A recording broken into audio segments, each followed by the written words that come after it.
안녕하세요. 저는 사랑하는 제 딸을 키우며 주어진 인생을 최선을 다해 살아가고 있는 대한민국의 40대 남성입니다.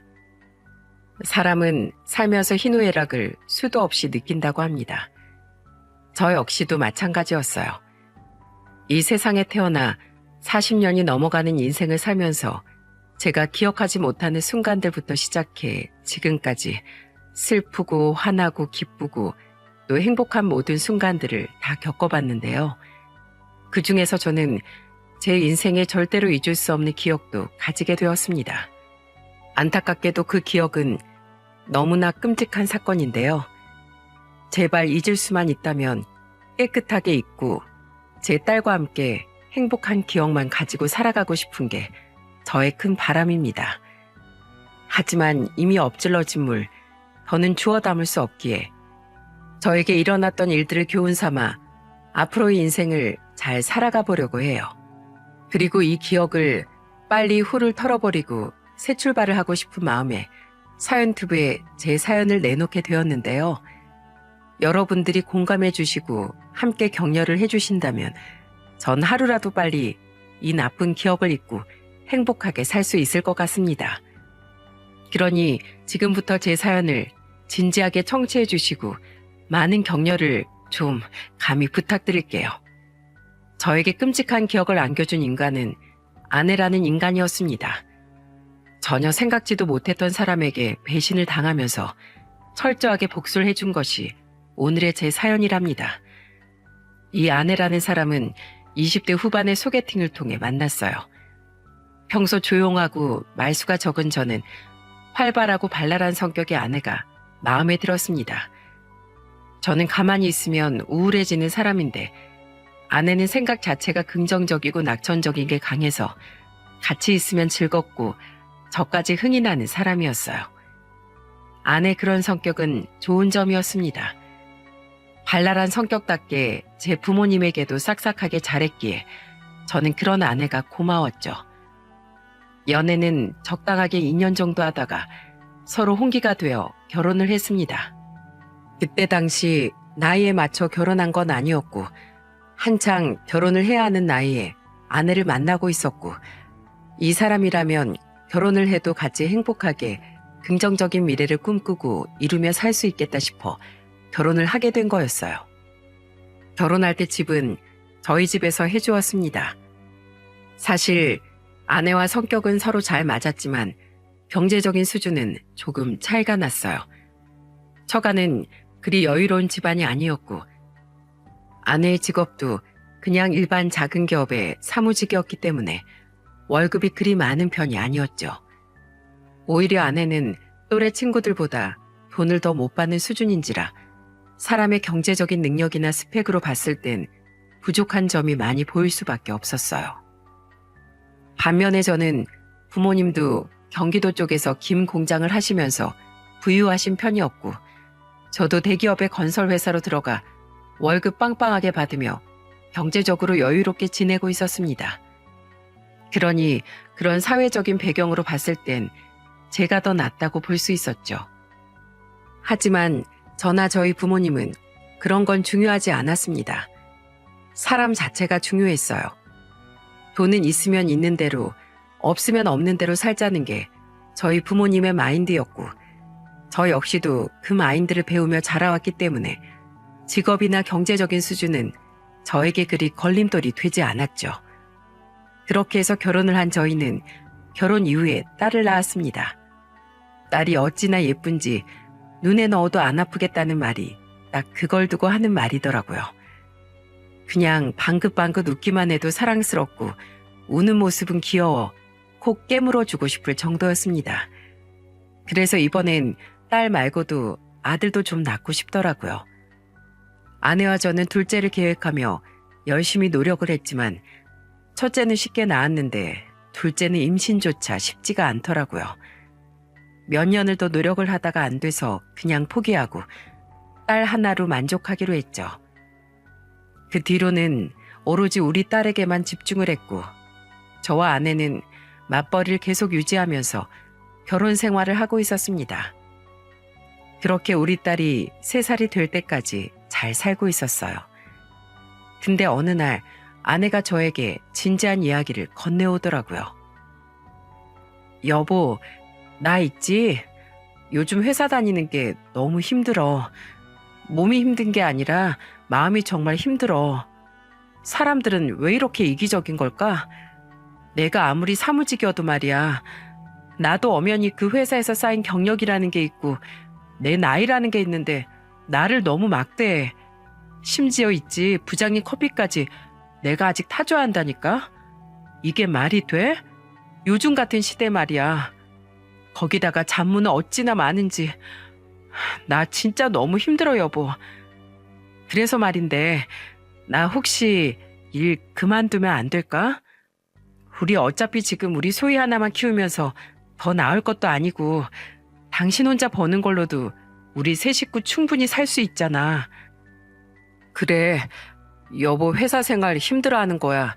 나도 다 알지. 그리고 부당한 일도 많이 시킨다는 건 나도 잘 알고 있고. 근데 당신이 일까지 그만두고 싶어 할 정도로 힘든지 몰랐네. 일이 그렇게 힘들어?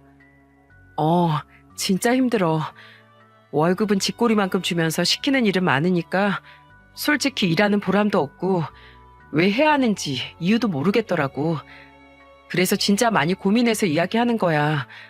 당신만 괜찮으면 나 일 그만두고 싶어. 그리고 나 일 그만두고 나면 우리 소희한테 더 신경 많이 쓰고 싶기도 하고. 그래도 우리 외동딸인데 내가 한시라도 더 옆에 같이 있어주고 옆에서 엄마 노릇 해주면서 자기가 얼마나 사랑받는 존재인지 그렇게 아는 애로 키우고 싶어. 아내의 말에 저는 잠시 동안 고민이 되긴 했어요. 왜냐하면 혼자서 버는 것보단 그래도 맞벌이로 사는 게 더 여유가 있기 때문이었죠. 근데 아내가 많이 힘들어하고 또 우리 딸을 생각하면 그게 더 나을 수도 있겠다 싶어서 그러자고 했죠. 그달에 아내는 기다렸다는 듯 바로 직장을 그만뒀습니다. 아내는 일을 그만두고 실제로 아이와 시간도 함께 많이 보내고 주부로서 여유도 즐기면서 잘 지내고 있는 듯 했어요.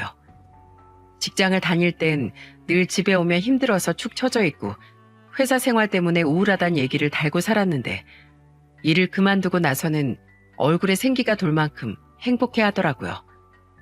저는 그거면 됐다고 생각을 했습니다. 아내의 행복이 곧 저의 행복이고 부모의 행복이 곧 자녀의 정서에 영향을 크게 미친다고 믿고 있었기 때문에 이 생활을 시작하길 잘했다고 느꼈죠. 하지만 그건 고작 몇 달 뿐이었습니다. 그 이후부터는 전쟁, 아니 지옥 같은 생활의 시작이었죠. 아내는 맞벌이 부부로 살 때부터 일을 그만두고 몇 달까지는 집안일도 잘하고 매우 성실한 사람이었어요. 저희 둘 다 깔끔한 성격답게 항상 잘 치우고 잘 정리하며 살았는데요. 하지만 어느 날부턴가 집안에 돼지우리가 따로 없다는 생각을 하게 될 만큼 엉망이 되어가고 있었어요. 왜냐하면 어느 날부턴가 아내가 집안일에 소홀해지기 시작했거든요. 아내가 집안일에 소홀해진 이유는 다른 건 없었습니다. 바로 딸 어린이집 엄마들이랑 몰려다니면서부터가 시작이었죠. 아내는 원래 딸 등원을 시켜놓으면 그 뒤로는 집에 와서 집안일하고 자기 할 거 하면서 적당히 여가 시간을 가지면서 그렇게 평범하게 잘 지내고 있었어요. 근데 활발한 성격답게 어느새 직장 안 다니는 어린이집 엄마들이랑 친해지면서 그때부터 애 등원만 시켜놓으면 맨날 카페에서 놀기 바쁘더라고요. 그러면서 자연스럽게 집안일은 등한시했고 집안은 점점 엉망이 되어가기 바빴습니다.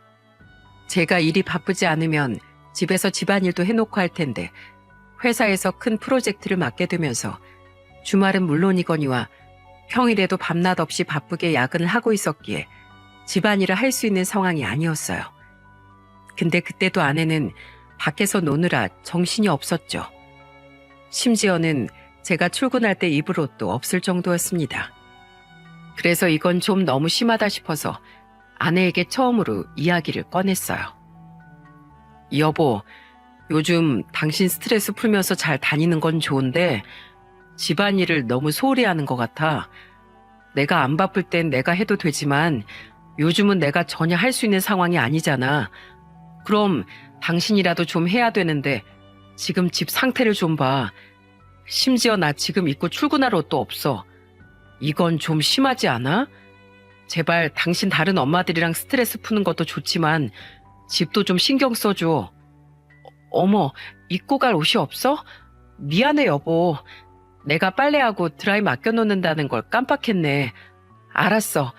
오늘은 내가 집 깨끗하게 치워놓을 테니까 오늘만 좀 빨래통에 있는 옷 좀 입고 가. 이따가 드라이다 맡겨놓을게. 저는 화가 나는 걸 꾹 참고 그나마 좋은 말로 타이르듯 이야기를 했습니다.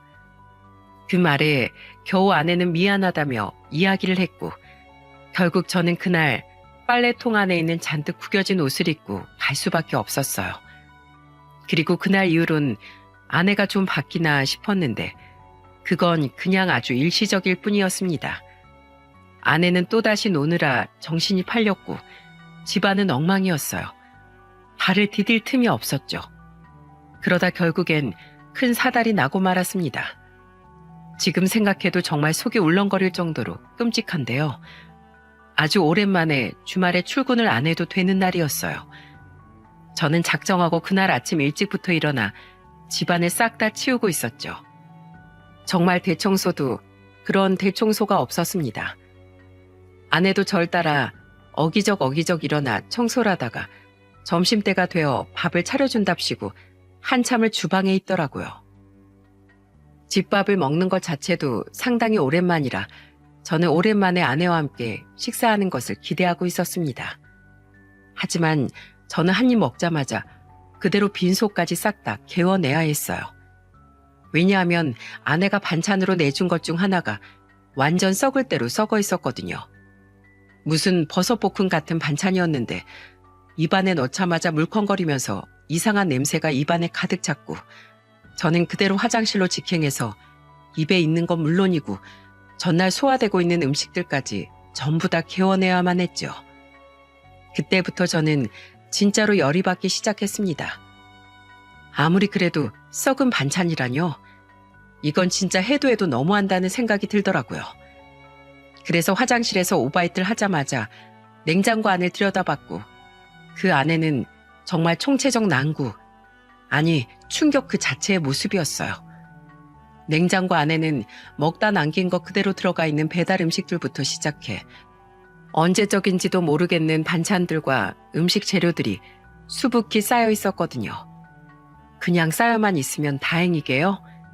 그것들은 심지어 곰팡이 피고 다 물러 터져서 물이 생기다 못해 그대로 말라 눌러 붙은 것들까지 있었습니다. 이게 말이 됩니까?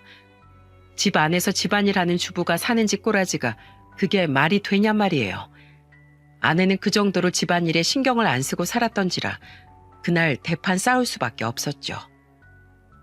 당신 진짜 해도 해도 너무한 거 아니야? 냉장고 꼬라지가 이게 뭐야? 내가 진짜 집안 꼬라지까진 어떻게 참아보려고 했어. 근데 음식이 이렇게 썩다 못해 아예 분해가 되고 있는 지경인데도 청소를 안 해?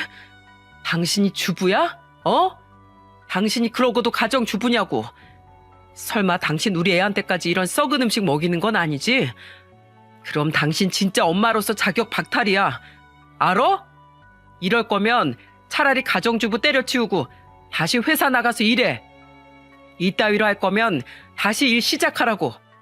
놀고 쉬는 것도 적당히 해야지. 어떻게 집안이 거지꼴이 다 되어가는데도 신경을 안 써? 저는 너무 화가 나서 아내에게 막 소리 지르며 화를 냈습니다. 근데 저는 여기에서 아내가 그래도 숙이고 들어올 줄 알았어요. 왜냐하면 이건 누가 봐도 아내 잘못이었거든요. 근데 아내의 반응은 귀가 차다 못해 어이가 없었습니다. 당신 말이 너무 심하네. 아니, 내가 가정주부지. 이 집 가정부는 아니잖아. 내가 혼자서 빨래며 청소며 밥까지 다 책임져야 돼? 당신은 뭐하고? 당신은 그냥 밖에서 일한다고 하면 장땡이야? 집안일 할 게 얼마나 많은데 그냥 야근이란 핑계로 집에는 들어오지도 않으면서 당신 야근한다는 핑계로 밖에서 허튼 짓 하고 다니는 거 아니야? 안 그럼 어떻게 야근을 그렇게 많이 할 수가 있어? 말해봐. 당당하면 어디 말해보라고. 저는 기가 찼습니다. 급기야는 저를 의심하며 몰아세우기까지 하는 아내를 보면서 할 말을 잃게 되더군요. 하지만 여기에서 더 물러나면 또 같은 일이 반복될 것이기 때문에 이를 악물고 싸웠죠. 뭐야? 당신 지금 내가 화장실 가서 개어낸 거 보면서도 그딴 소리가 나와? 제정신이야? 당신 다시 일 시작해. 내가 지금 누구 때문에 이렇게 뼈 빠지게 일을 하는데? 됐어. 다 필요 없고 집안일 하지 마. 손 떼. 대신에 당신 당장 밖에 나가서 일해. 다시 취직이 어려우면 식당 나가서 설거지를 하든 건설 현장 나가서 막노동을 하든 다시 돈 벌어오라고. 감히 날 의심해? 다 필요 없어. 아무것도 하지 마. 지금부터 당신은 이 집안에서 손 떼고 돈이나 벌어와.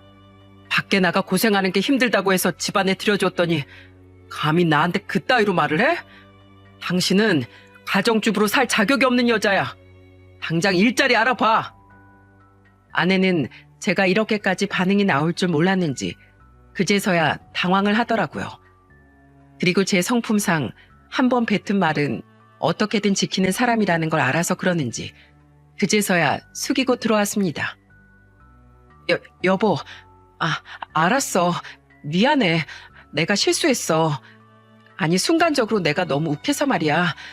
지금 생각해보니까 내가 너무 심했네. 당신은 우리 위해서 밖에서 열심히 일하느라 바쁜 건데 미안해 정말. 내가 다시 집안일 열심히 해놓을게. 미안해 여보. 그러니까 나 다시 밖에 나가 일하라는 소리만 하지 마. 미안해. 한껏 불쌍한 표정을 지으며 수그리는 아내를 보면서 어이가 없었습니다. 하지만 제대로 가정주부로서 살겠다고 하길래 딱 한 번은 눈 감아 주었죠. 다행히도 아내는 그 뒤로는 집안일을 열심히 했습니다. 원래 아내는 집안일을 안 하던 사람이 아니었기에 하던 대로 잘 하더라고요. 그래서 그때 우리 부부에게 찾아온 위기의 순간을 한 번 넘길 수 있었습니다. 하지만 그 뒤로 또 한 번의 고비가 찾아왔어요. 역시나 이번에도 아내의 문제 때문이었죠. 대판 싸웠던 그 뒤로 아내는 집안일은 좀 다시 하는 듯 했는데 문제는 여전히 딸 어린이집 엄마들이랑 노는 걸 너무 좋아한다는 거였어요. 어느 정도냐면 내내 밖에서 놀기 위해 밤새서 집안일을 할 정도였습니다. 그래도 자기 할 일은 이제 잘 하는 것 같길래 그 정도는 봐주고 있었어요. 하지만 이번에도 또 선을 모르고 넘었고 그때는 정말 또 한 번 사고를 크게 친 아내였죠. 아내의 일상 패턴은 딸 어린이집 등원을 시키고 나면 그때부터 엄마들이랑 카페에 가서 놀거나 쇼핑을 다니면서 이것저것 헛짓을 많이 하고 다니는 거였는데 그날도 어김없이 엄마들끼리 모여 또 한참 노느라 정신이 없던 날이었습니다. 무엇보다 그날은 선을 아주 세게 넘은 날이었죠. 딸은 아침에 등원을 하면 4시 넘어서 하원을 했는데 그날은 아내가 딸을 등원시키자마자 엄마들이랑 낮술을 퍼마신 게 아니겠어요? 그것까지도 100번 양보해 그럴 수 있다 친다고 해도 그 뒤가 정말 저를 분노하게 만들었어요. 그날따라 딸이 어린이집에 등원을 하기 전부터 좀 감기 기운이 있었습니다. 아침에 딸아이의 상태를 보고 출근을 했던 터라 집에서 먼저 나서기 전에 아내에게 걱정스럽게 말을 했었어요. 여보, 아무래도 소희 상태가 영 안 좋은 것 같은데 오늘은 그냥 아침에 병원 데리고 갔다가 집에서 쉬게 하는 게 어때?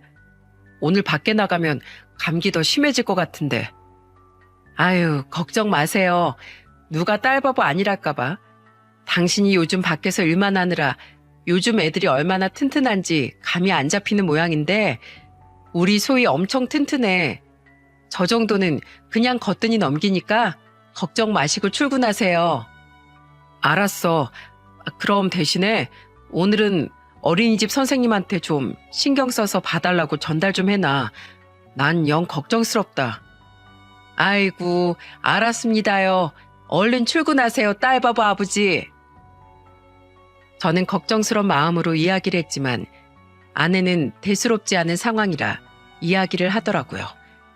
저보다도 딸을 더 가까이에서 봐온 아내였기에 저도 아내의 말에 안심하고 넘어가려고 했습니다. 하지만 그날 오전을 못 넘기고 후회해야만 했죠. 아침에 바쁘게 일을 하고 있는데 딸아이 어린이집에서 전화가 왔고 저는 그날 화가 난 채로 아내를 마주할 수밖에 없었습니다. 제 걱정대로 역시나 딸은 등원하자마자 열이 확 오르더니 제대로 아프기 시작해 어린이집에서는 아이가 아프니 하원을 바로 해야 할 것 같다는 말을 전하려 아내에게 전화를 수도 없이 한 듯 했죠. 하지만 아내는 전화를 받지 않는 상황이었어요. 그래서 저한테까지 전화가 온 거였죠. 그 전화를 받고 화가 나서 제가 직접 아내에게 전화를 했는데도 받질 않아 어쩔 수 없이 제가 반차를 내고 딸을 데리러 가서 병원까지 다녀왔습니다. 근데 그날 얼마나 더 기가 찬 일이 더 있었는 줄 아십니까? 병원에 다녀오자마자 집에서 아이를 돌보고 있는 저에게 또 한 통의 전화가 왔고 저는 그 전화를 받자마자 분노가 일어 핸드폰을 집어 던질 뻔했네요. 그 전화는 아내와 함께 몰려다니는 무리 중 한 사람이었고 그 사람이 전화를 해서 저에게 전해준 이야기는 상상도 못한 일이었습니다. 여보세요? 거기 소희 아버님 맞으시죠? 네, 맞는데 누구시죠? 왜 제 애엄마 핸드폰을 가지고 계시는 건가요? 아, 제가 가지고 있는 게 아니라 지금 제가 소희 엄마랑 낮술을 좀 했는데 소희 엄마가 많이 취해서요. 완전히 취해서 지금 몸도 못 가누는데 이제 저희 애들 하원할 시간이라 죄송한데 좀 오셔서 데리고 가주시겠어요? 오늘 어차피 소희 엄마 상태가 이래서 소희 아버님이 여기 엄마 먼저 데리고 가서 소희까지 하원시키러 가셔야 할 것 같은데 저희도 이제 가야 해서 좀 얼른 와주세요. 저는 그 말을 듣자마자 태어나 처음 느껴보는 분노에 손이 바들바들 떨렸습니다. 그리고 도저히 애엄마가 용서가 안 됐죠. 그래서 저는 그 전화 온 엄마한테 말했습니다. 당신들 미쳤어? 애들 등원시켜놓고 지금까지 정신도 못 차릴 정도로 술을 퍼마시는 게 애엄마들이 할 짓이야? 어? 다 필요 없고 그 여자 거기 두고 그냥 가세요. 나 그 여자 데리러 절대로 안 갈 거니까 그냥 거기 두고 가시라고요. 그리고 내가 경고하는데 오늘 이후로 당신들 한 번만 더 내 아내랑 만나기만 해봐. 그 모임 내가 직접 찾아가서 아주 깽판 나버릴 테니까. 저는 화가 난 나머지 그 엄마한테 소리를 치고는 전화를 끊어버렸습니다. 그리고 정말로 아내를 데리러 가지 않았죠. 그 뒤로 어떻게 됐는지 아세요? 어이가 없어서 헛웃음이 다 나실 겁니다.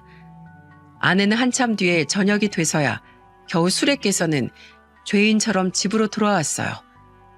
어찌나 꼴보기가 싫던지요.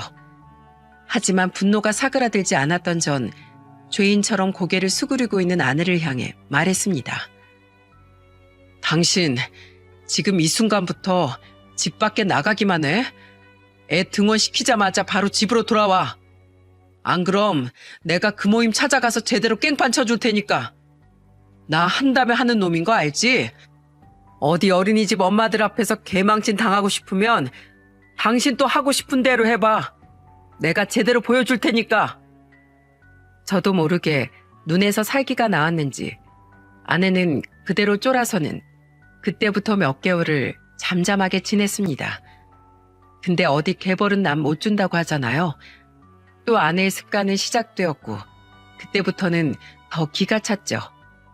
왜냐하면 몇 달 만에 시작된 그 모임에 새로운 엄마가 등장을 했는데 그 엄마가 엄청 화려하게 꾸미고 다닌다면서 거기에 꿀릴 수 없다며 제 카드로 얼토당토 않는 사치를 부리고 다녔거든요. 당연히 아내에게 명품 가방이야 사줄 수 있지만 아내는 이미 그 전달에도 명품백을 질러버린 터였기에 봐줄 수가 없었어요. 제가 카드를 정지시켜버리니 그제서야 또 미안하다고 하더군요. 근데 이 빈대 기질이 어디서 나왔나 했더니 그냥 그건 처가의 DNA였습니다. 왜냐하면 얼마 뒤에 더 어이가 없는 일을 겪어야 했거든요. 아내에게는 남동생이 한 명 있었습니다. 처남은 이것저것 치킨집도 차려보고 떡볶이집도 차려보고 하면서 사업을 좀 계속 벌리는 사람이었어요. 하지만 매번 영 장사가 잘 안 됐죠.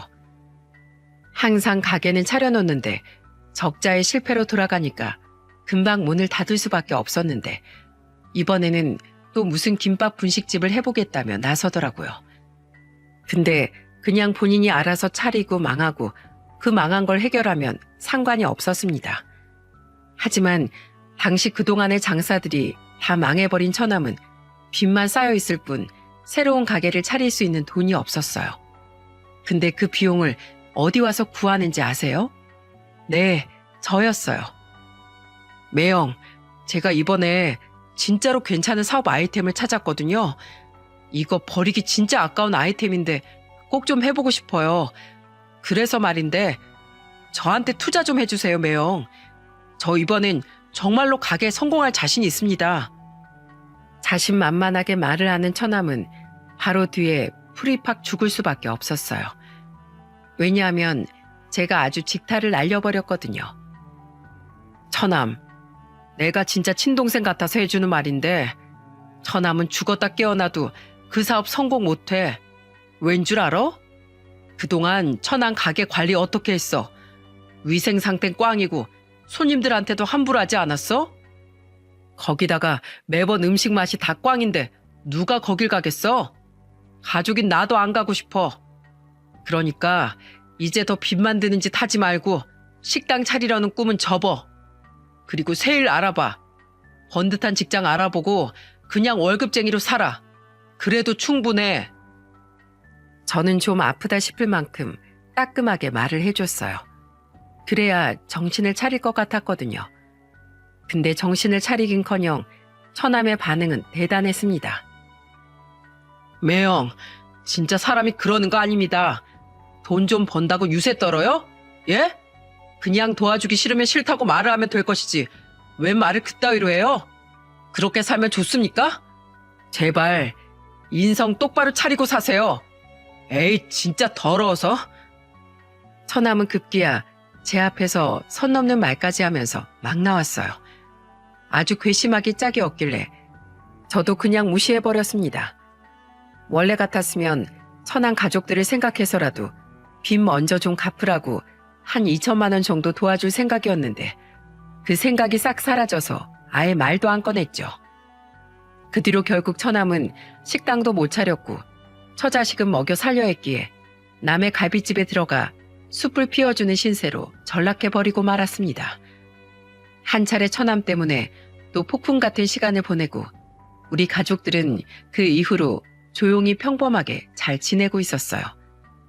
근데 생각지도 못하게 우리 딸한테 비극적인 일이 생겨버리고 말았죠. 그때는 딸이 초등학교 2학년 때 일이었습니다. 겨우 9살밖에 안 된 애들에게 끔찍하고 심각한 괴롭힘을 당한 사건이었어요. 그냥 왕따 수준이 아니고 완전히 학교 폭력이었습니다.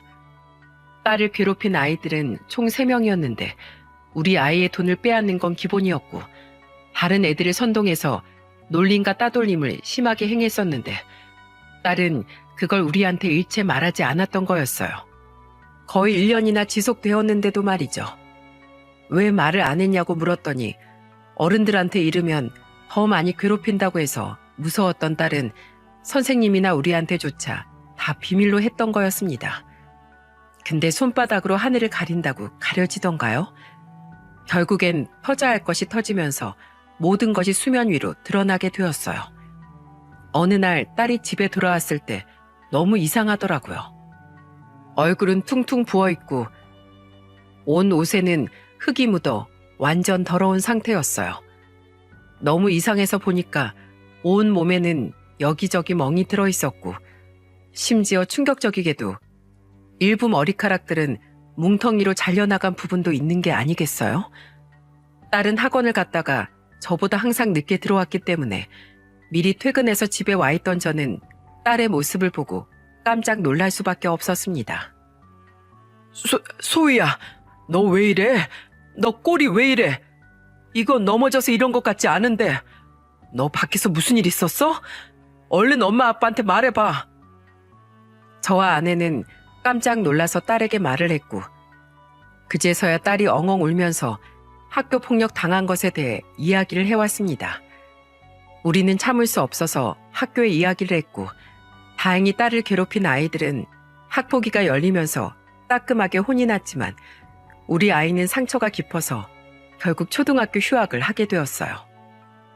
안타깝게도 그 아이들은 혼이 났을지 몰라도 우리 딸은 마음이 많이 다친 상태라 너무 힘들어하고 웃음기도 잃어버려서 안타까워하며 지켜보고 있을 때였습니다. 그때 아내가 제안을 하나 하더라고요. 여보, 우리 소희 지금 저대로 두면 안 될 것 같은데 조용한 곳이라도 가서 좀 좋은 거 보여주고 좋은 풍경 보여주는 거 어떨까? 그래야 심신이 안정되지 않을까 싶어서. 조용한 곳? 조용한 곳 어디? 다들 제주도 많이 가잖아. 한 달 살이도 하러 가고. 내가 데리고 가서 소희 정서의 좋은 풍경들 좀 많이 보여주고 올게. 바다도 보여주고 예쁜 꽃들도 보여주면서 마음 좀 많이 풀어주고 오면 좋을 것 같은데 당신 생각은 어때?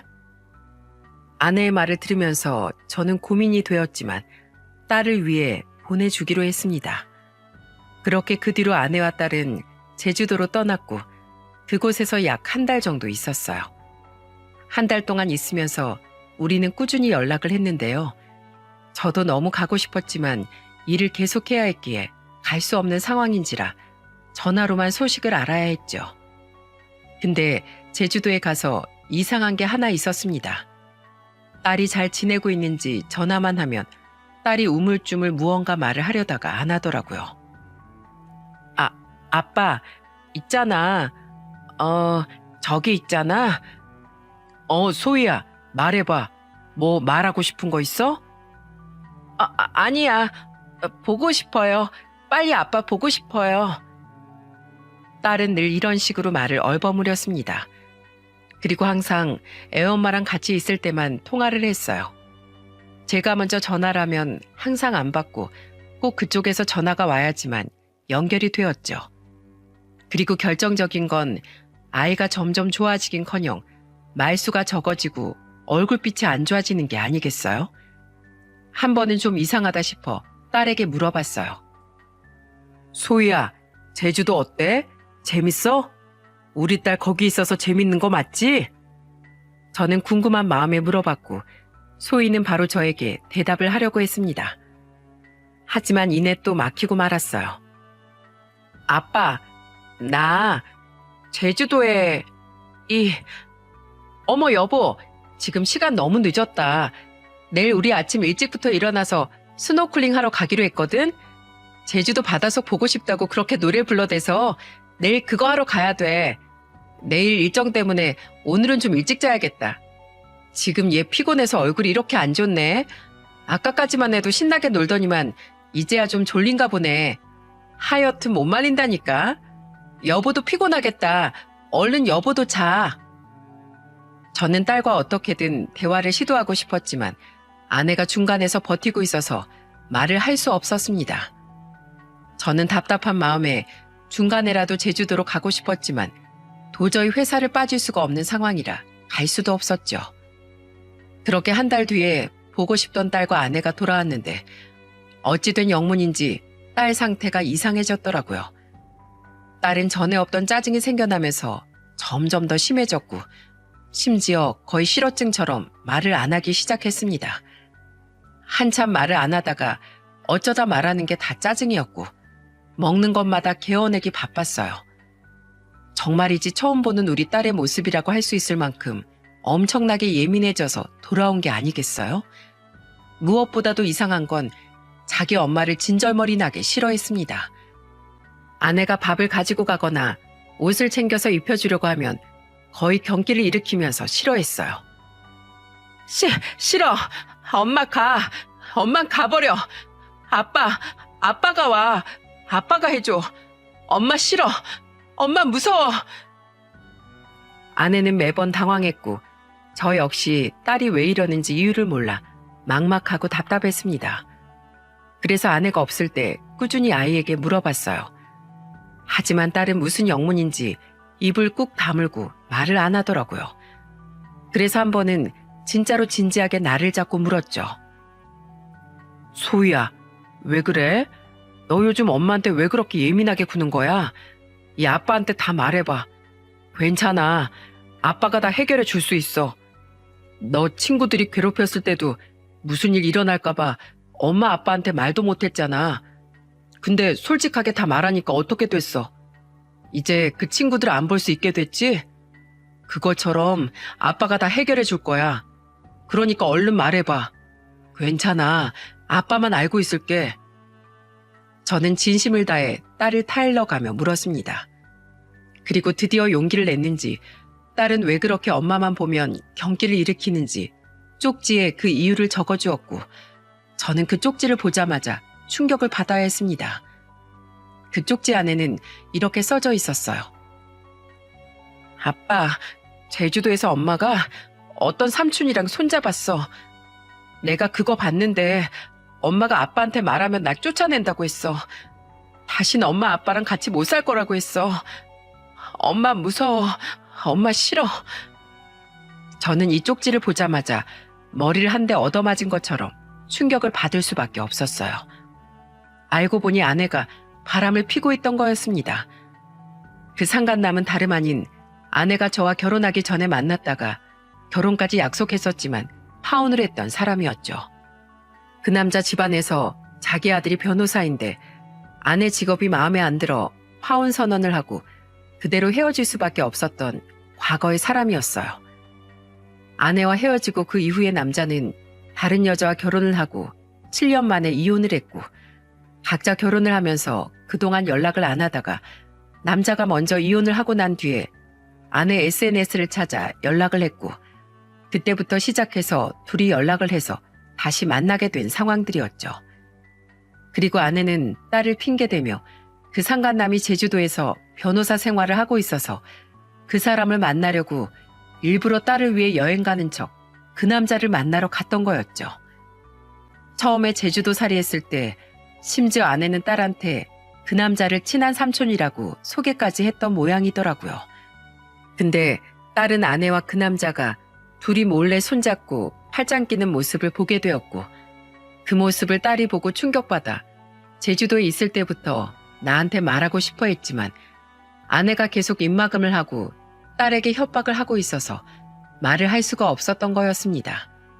이 사실은 나중에 아내가 바람 피우는 현장 증거를 잡고 뒷조사를 하면서와 이혼을 진행하면서 다 알아낼 수 있었던 사실이었어요.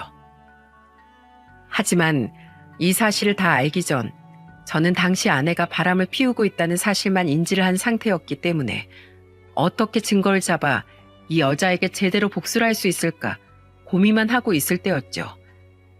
그때 당시엔 추측만 할 뿐이었는데 아내는 전화통화도 따로 하는 모습이 보이지 않았었기에 남자는 제주도에 있는 사람이고 둘이서 SNS로만 연락을 하는 것 같았어요. 하지만 이 사실을 확인하고 싶어도 아내가 핸드폰을 꽉 잠궈놓고 있어서 알아볼 방법이 없었죠.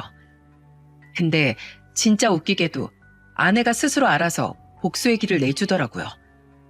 어느 날 갑자기 아내는 일이 하고 싶어졌다면서 저에게 제안을 하나 해왔는데 직장 생활이 아니라 식당을 하나 차리고 싶다면서 이야기를 해왔습니다. 여보, 내가 제주도에 있을 때 단골로 다녔던 기가 막히게 맛있는 덮밥집이 있는데 거기 사장님이랑 친해져서 이곳에 2호점을 낼 수 있을 것 같아. 나 이제 주부로만 있는 것도 적적한데 거기 가서 그 덮밥집 레시피 전수받고 와서 식당 차려도 돼? 뭐? 식당?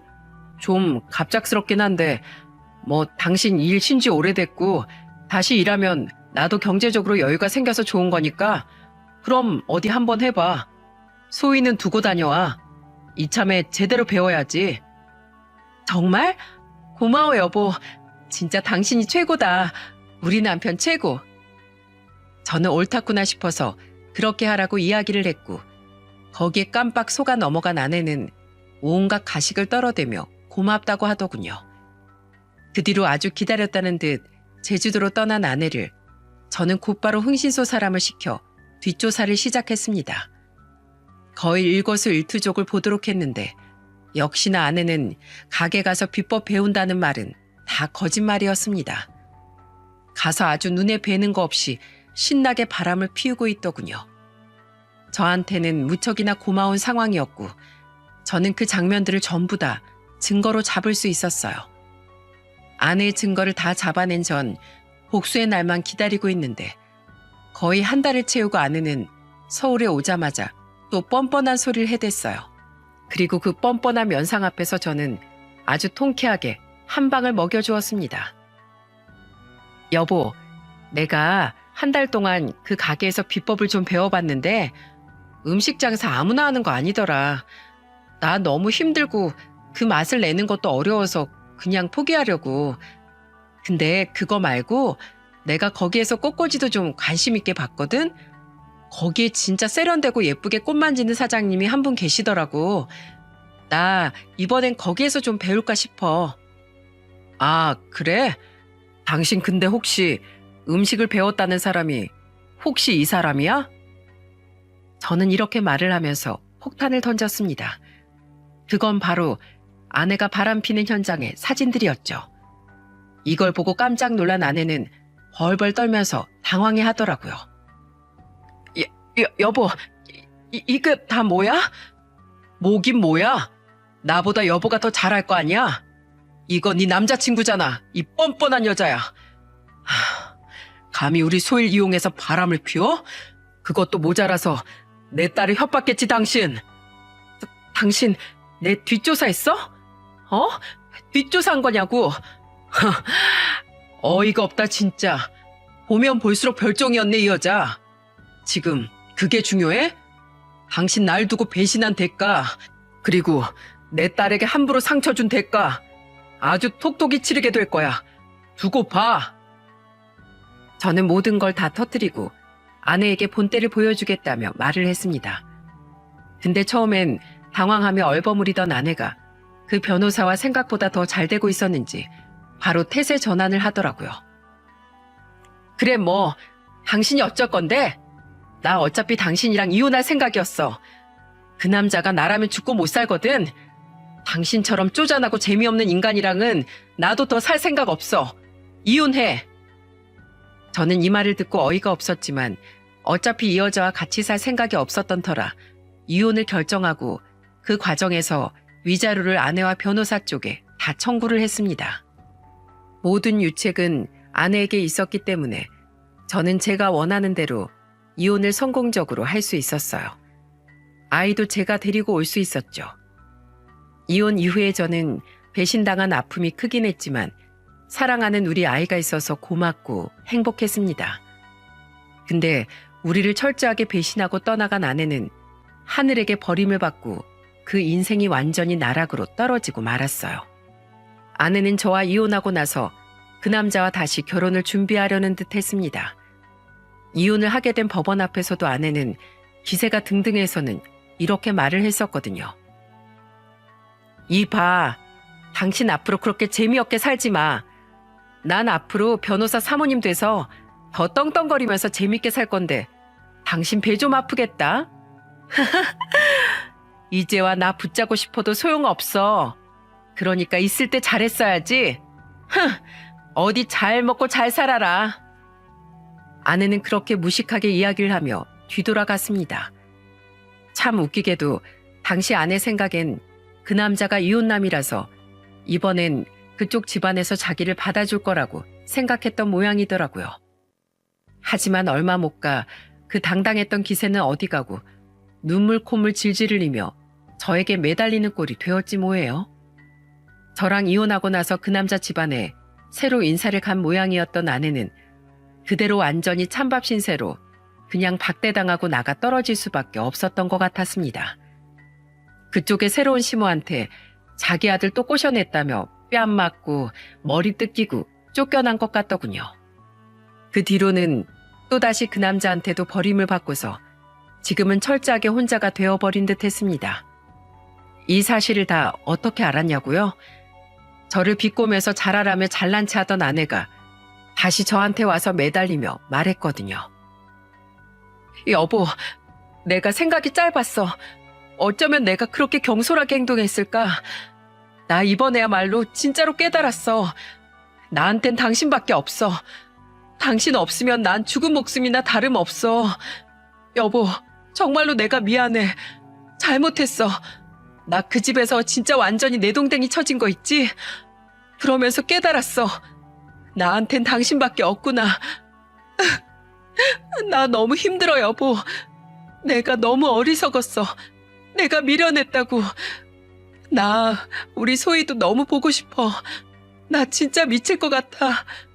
내가 왜 그랬을까? 여보 미안해.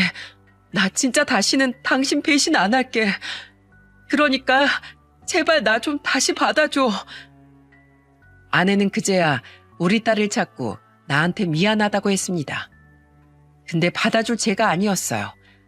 구구절절 자기 상황, 자기 처지, 자기가 당한 모든 일들을 다 말하면서 온갖 불쌍한 척을 다 했지만 거기에서 받아주면 저는 사람이길 포기하는 거나 마찬가지라 절대로 받아주지 않았죠. 그리고 따끔하게 충고해주는 것도 잊지 않았습니다. 당신 인생 그따위로 살지 마. 잘 아네. 당신이 스스로 얼마나 경솔했고 얼마나 미련했는지. 인생이 편안하면 거기에 족하고 감사할 줄 알아야지.